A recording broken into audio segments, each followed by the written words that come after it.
Hey guys, we're going to do study guide page 2. Now remember, this is due on Thursday or Friday. Okay. Now, where is this piece of paper? It's the whole study guide. So make sure you read the entire study guide and you're prepared for all the questions. So make sure you give yourself a chance to read through your work. Now let's keep going. So the main part of the test is on quads. How else could we see a quad question? So we see these little arrows, that means it's parallel, and we see this Z, that's alternate interior angles. Alternate interior angles are equal, so that's 29 and that's 29.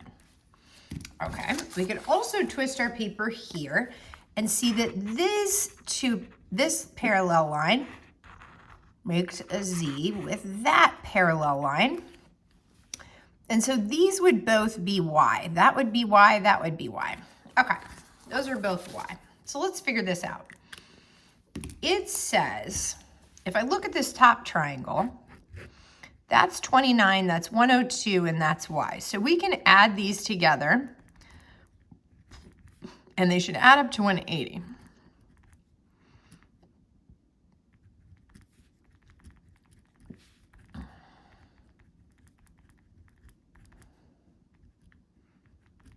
Okay. So I got Y is 49. So if that's 49, this is also 49.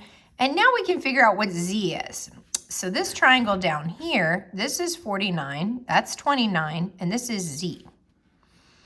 So it says find the values for all the variables. So X we already found was 29, Y was 49, and let's solve for Z. So these three add up to 180 as well. So Z plus 49 plus 29 has to also add up to 180.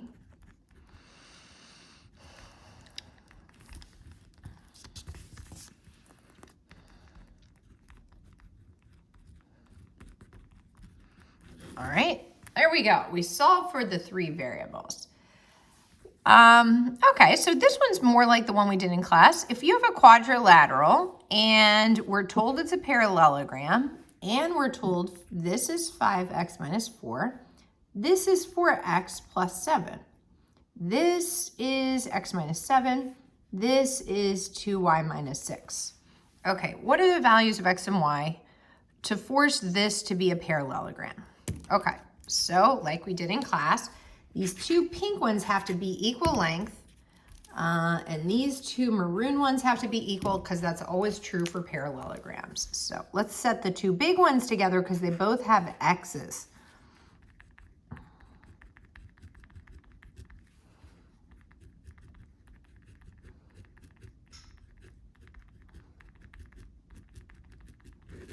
Okay. I feel like we already did this question. Maybe 7 was a repeat, but you know what? It's probably good to do it again. So 2y minus 6, the two short ones are equal. And we know x is 11, so we can plug that in.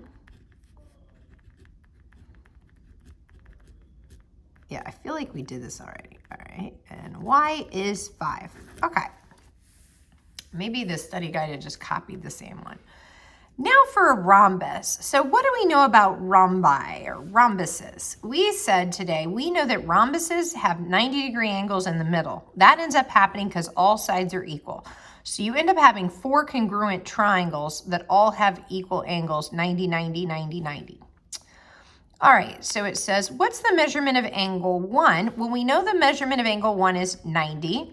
What's the measurement of angle 2? 90. What's the measurement of angle 3? 90. That we know because it is a rhombus. Now, what else do we know?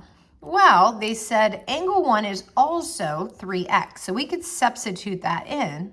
3x has to equal 90 because angle 1 is equal to 90 and angle 1 is also equal to 3x.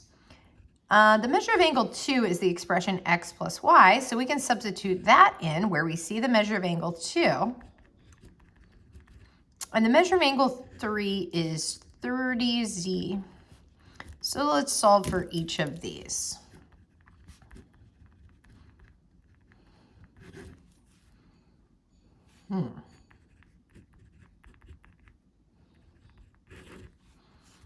All right, we can plug 30 in for x and solve for y.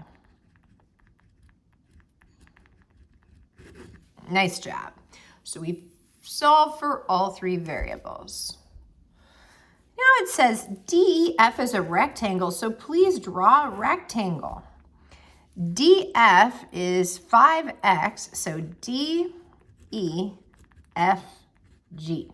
Okay, DF, oh, they're talking about the diagonal.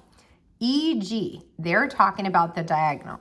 We notice on Delta Math and also in our own observations that diagonals are not equal with, they're not equal with parallelograms. This is actually a little bit longer than this, but we notice in a rectangle that this dimension is the same as that dimension. In a rectangle, the two diagonals are equal. So let's set those equal to solve. And I mean the whole thing. This is equal to that. DF is equal to EG because they're both diagonals of a rectangle.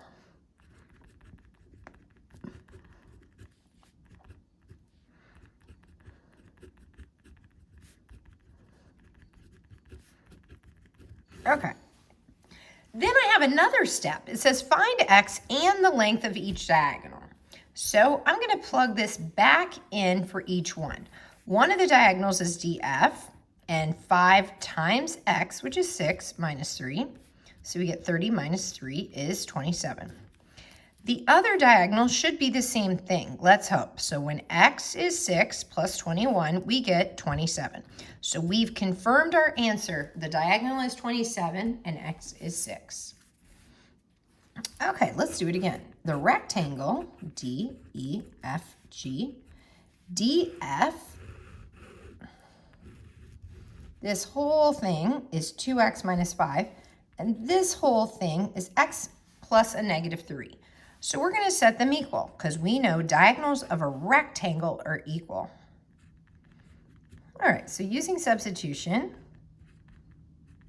and instead of writing plus a negative 3, we can just write x minus 3. And let's solve.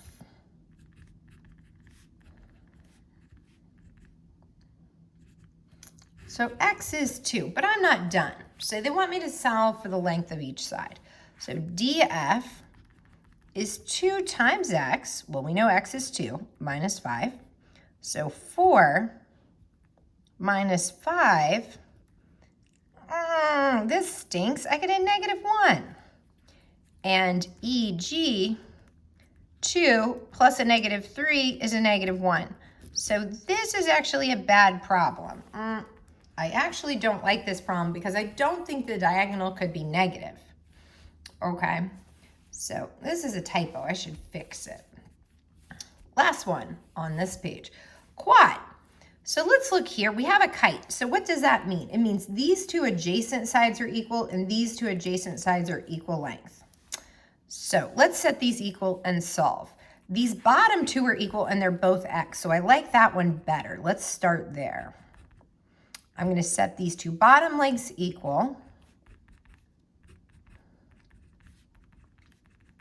So we get x is equal to 7. And now these two are equal. And we know x is equal to 7. So substituting that in.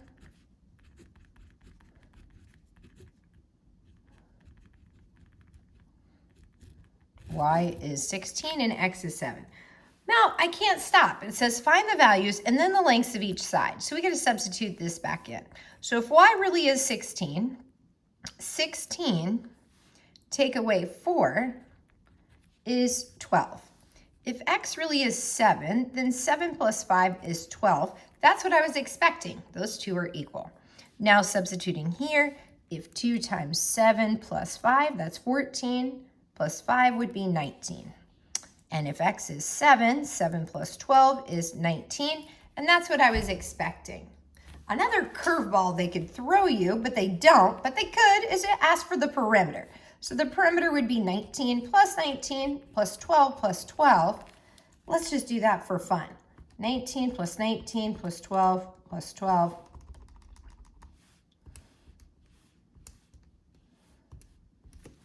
62 is the perimeter.